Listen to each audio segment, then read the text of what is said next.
My friend challenged me to. Add an enemy that explodes.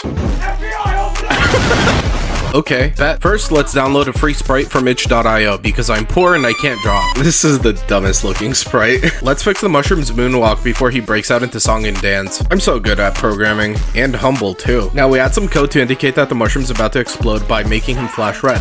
And after hooking up the animations, now we should see our mushrooms turn red and explode. Now the mushrooms start to detonate when you get too close, and when they explode, the player's dealt damage. Join me next time where I'll show you how to fly your car.